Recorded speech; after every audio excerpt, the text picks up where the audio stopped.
Welcome to my channel with me, Fazila Bijo. On this channel, we discuss, explore, and learn how to apply practices for manifestation, reality creation, and ultimately awakening to higher levels of consciousness. In this week, I will be touching on, and I say touching on, but we'll go into some detail in terms of one of the processes that the great mystic himself, Neville Goddard, actually called an almost illegal practice. Now, if you're a seasoned Neville student, you may know what I'm talking about. And if you know, you know. Do you know why Neville called it an almost illegal imagination practice? And if you don't know, well, here's your chance to get into the know.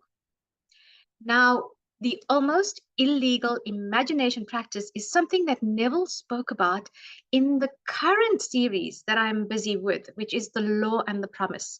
Paused on this week's episode in terms of chapter 3 because I just had to bring this episode to you in terms of what we're about to talk about. I was almost about to give it away. One of the things to take note of is that this process that I'm about to show you, and we're going to talk about, and I'll give you an example around it, is contained in just about almost all, if not many, of Neville's books and lectures. You may have a clue about this already. Now, the thing is that because there's so much, it can be overlooked, number one, in terms of the mainstream use of this process. So I really want you to start to broaden your mind and your thinking around this in terms of how and what to use it for. I love making things practical, and I want you to get application and use out of the time that you're going to be spending, actually the time you will be investing in listening to this video.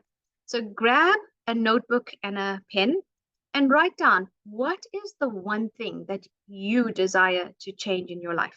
What is it that doesn't feel good? What would you like to see it evolve into? Make some notes in terms of what you'd like to see change.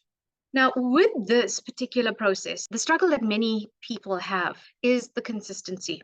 And like I said, it can be something that is overlooked.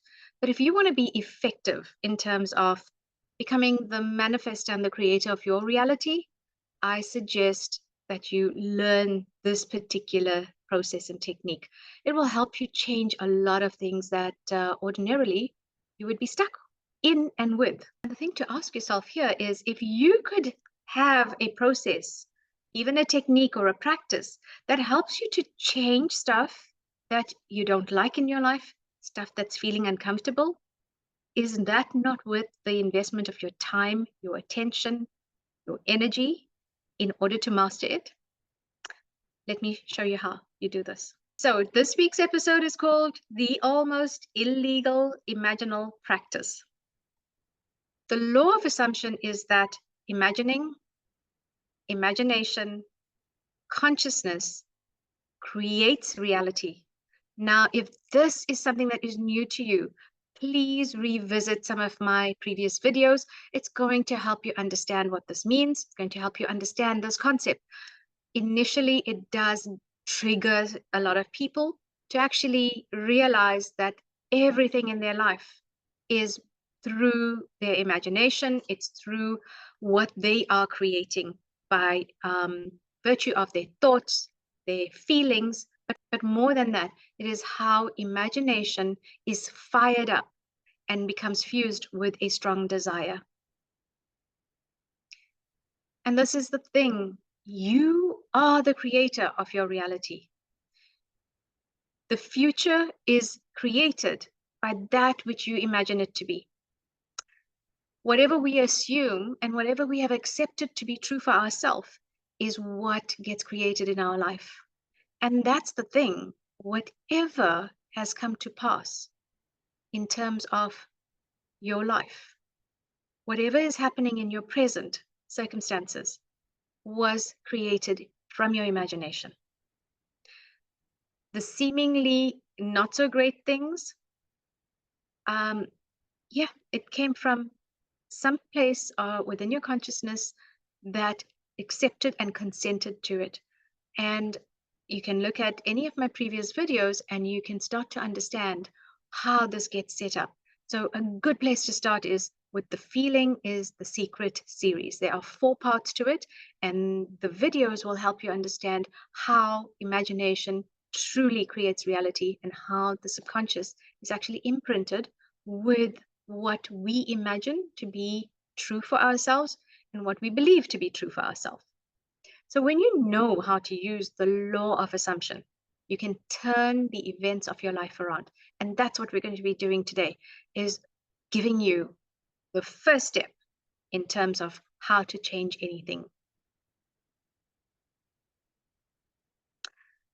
So this particular practice, is an almost illegal imaginal practice.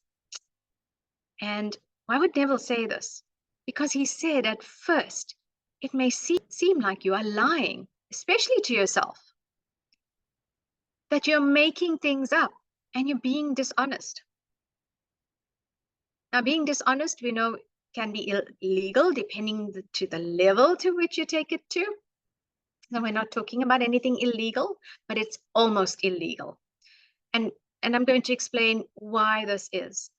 Because it has to do with this particular aspect, and which is imaginal alteration. What this means is that you are going to take what it is that you are experiencing and you're going to change it. You're going to revise the memory, the experience, or the event. What you may think as unforgivable, you can actually change. Now, this technique, I'm going to tell you now, is revision. But I loved what Neville said. It's almost illegal.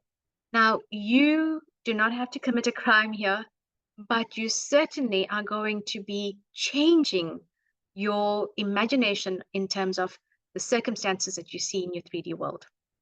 So to start out with, many people think that revision is only about the past. It actually isn't. Yes, you're going to be rewriting the past in some instances, and we'll explain how and why that happens. For the most part, though, you can manifest a great future with revision. As I've mentioned, everything comes from our consciousness. Everything comes from what we've imagined things to be, what we've accepted it as a reality.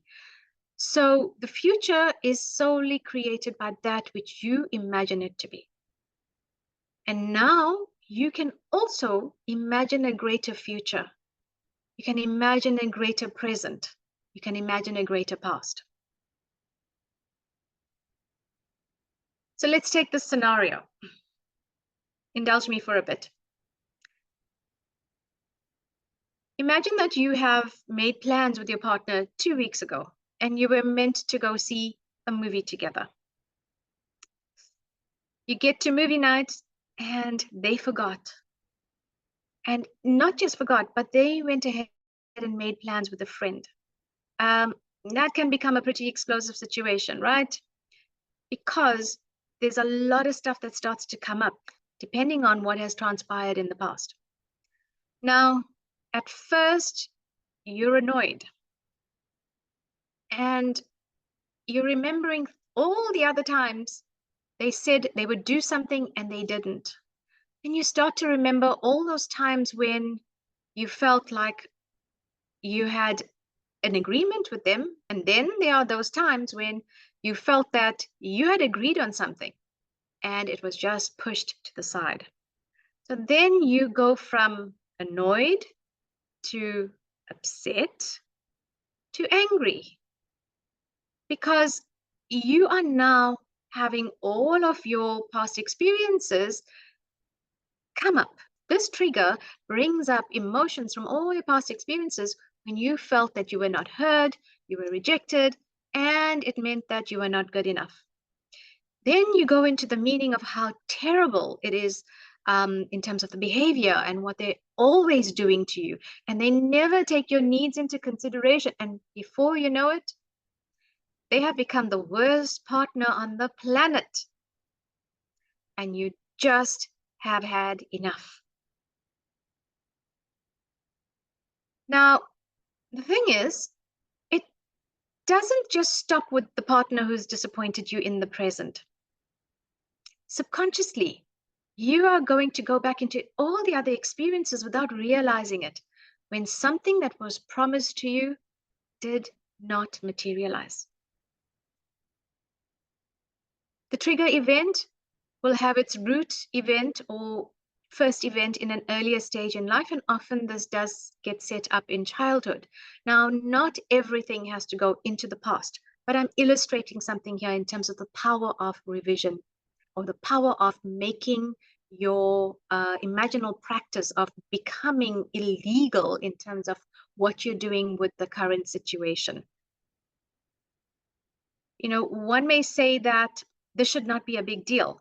And yet that little girl or boy learns something or someone is more important than me, and that adults don't keep their word.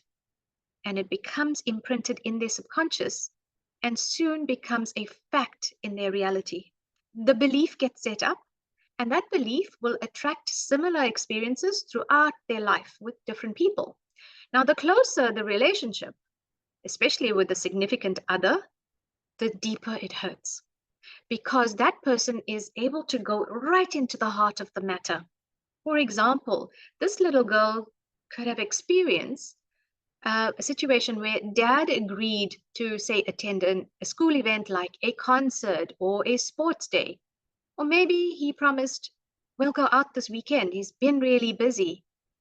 And what happens? He has a work emergency, or he forgets and ends up making plans with someone else or attends to something else. Now, for a little person, that reality is very, very true. And it's imprinted into the subconscious. It becomes wired and it becomes part of the belief system. While it may very well, it's unconscious and it's not something that the child can control, what they believe in terms of the reality is that my plans always fall through.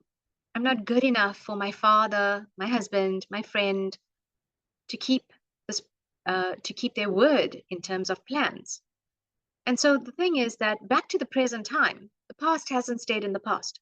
It has shown up in the present where that past pattern seems so real. And the thing is, the past will not stay in the past. It will march on into the future. It goes into the future because it's still part of the subconscious programming. Now, a point around this in terms of manifesting your ideal, your best reality, is that if you can clean up these altercations, these disappointments, these failures from the past, they no longer have to show up in your reality.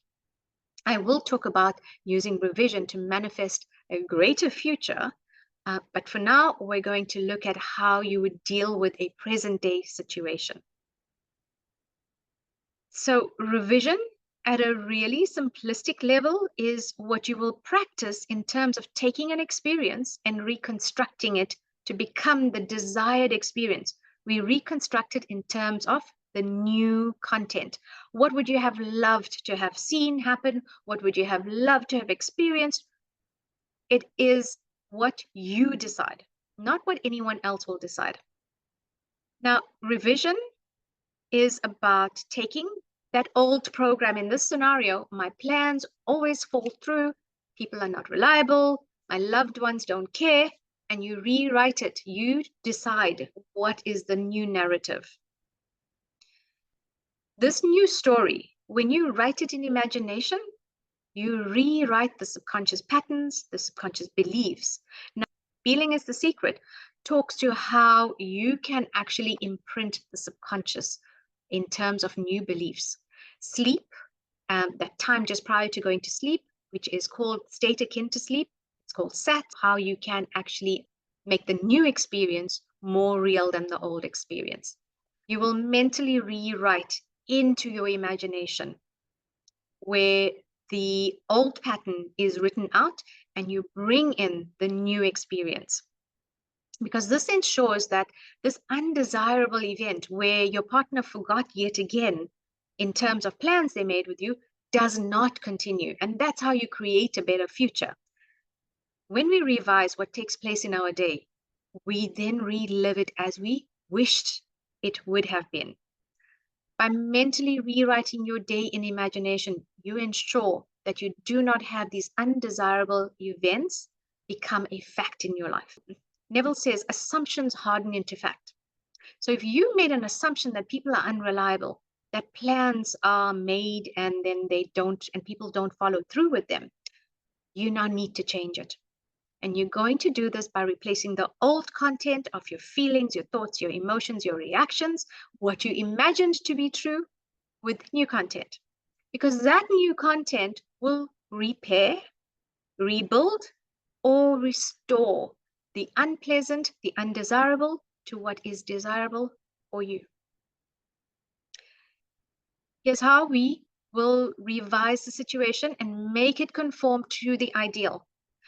What you will look for, though, is how would the event have transpired when it's already happened? What would the ideal have been? In this example, you want to know that your partner watched the movie with you. It is not about their agreement. It is not about the fact that they went ahead and made other plans. The ultimate is they went to the movies with you. So you would do something like this in imagination. You mentally rewrite the scene as follows. At the end of the movie, your partner turns to you and says, I had a wonderful time at the movies. It was good to catch this movie together. And he or she smiles to you. And as they say this, they squeeze your hand or they give you a kiss on the cheek or the lips, whatever feels natural for you. Your scene must be simple, it must be natural, and it must imply that it's already happened. And again, in imagination, you will mentally write over, you will rewrite that disappointment. Think of this as upgrading your story. Like you would upgrade your phone from one version of software to another, that's what you're doing. You are upgrading the story so that this new possibility, initially you are it's going to feel like it's almost illegal because am I lying to myself? Am I making this up? Am I being dishonest? What you are doing is rewriting the subconscious mind in terms of that old story that plans always fall through. People make plans and they don't honor them. You are to make this particular experience, this scene about the two of you having watched the movie already. And when that feels natural, you are going to loop the scene. You're going to make the scene about the two of you having watched the movie together. We're not done yet. You will repeat seeing the end of the movie and hearing what you heard, whatever feels good for you. It could be, wow, that was a great movie. I really enjoyed this part of it. Whatever that might be. You will repeat that as a loop until you fall asleep. If you do this prior to going to bed, you can do this for dropping into the meditative state of the theta brainwaves, which is when we quieten down. We do some deep breathing so that the body can relax, and you drop into the state of going into your imagination, and at the level of consciousness, you are rewriting the new scene. This imaginal act becomes a fact as soon as it feels natural for us. And believe me, revision results in repeal. And repeal means to successfully recall, to change that old, undesired experience for the new one. So the simple act of revision will rewire the subconscious, but it does require consistency. You may need to do this a couple of nights in terms of the new scene only. You do not have to go and look into the old scene, but you replay the scene until it feels more real. You push that old scene out. It is like replacing that old movie with a new movie. So you must replay that scene only until it feels natural and you can see it and feel it and believe that it has happened. And the reason we do this is that you are not on autopilot where you get triggered and you get into the cycle of anger and frustration. Because when you can break that cycle, you shift your experience from my plans are always falling through to my plans are always honored. That is your new reality. I am appreciated by my partner. You're not going into the old story of I'm not appreciated and I am more than enough. And it is about changing your perspective of how experiences have been going for you. It is very, very good to know what is your desired outcome before revising. And I will talk about this in future videos. So I mentioned earlier, the desired outcome is not that your partner changed his plans. It is not that your partner had apologized. It's not that your partner changed their plans.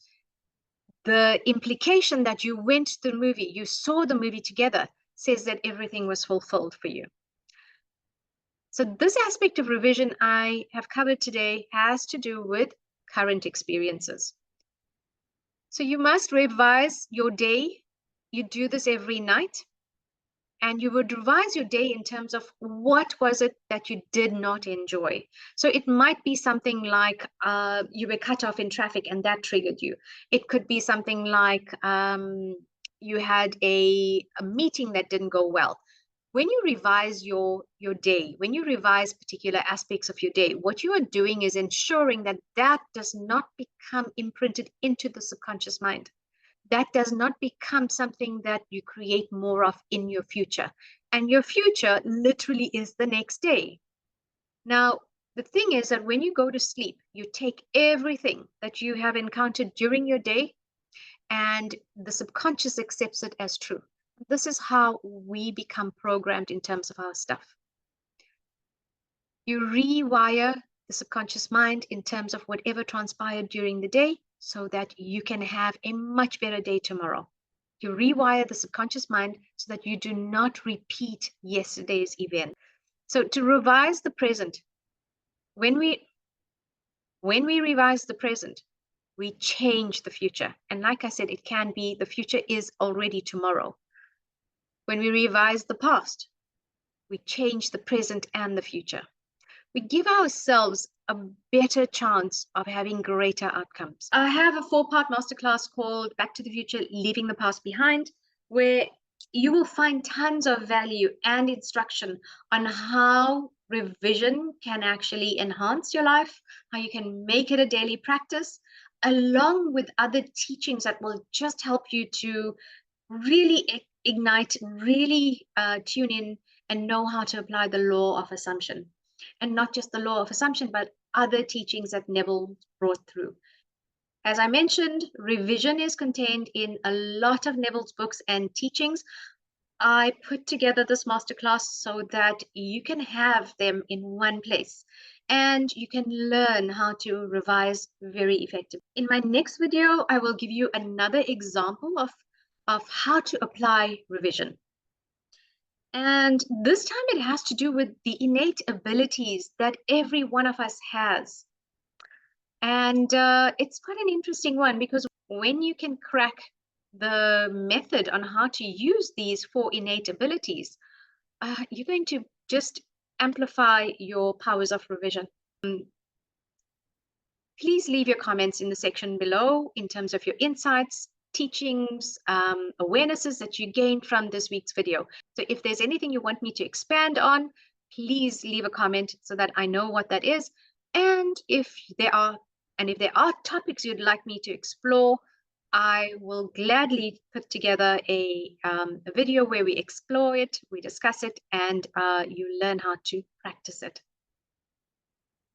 My name is Fazila Bijo, and thank you for joining me in this week's video, where we've gone through a significant teaching and learning from Neville Goddard, who is one of the great mystics, to teach us how to actually create and manifest beyond our wildest dreams. So remember to always imagine better than the best you know. I'll see you in the next video.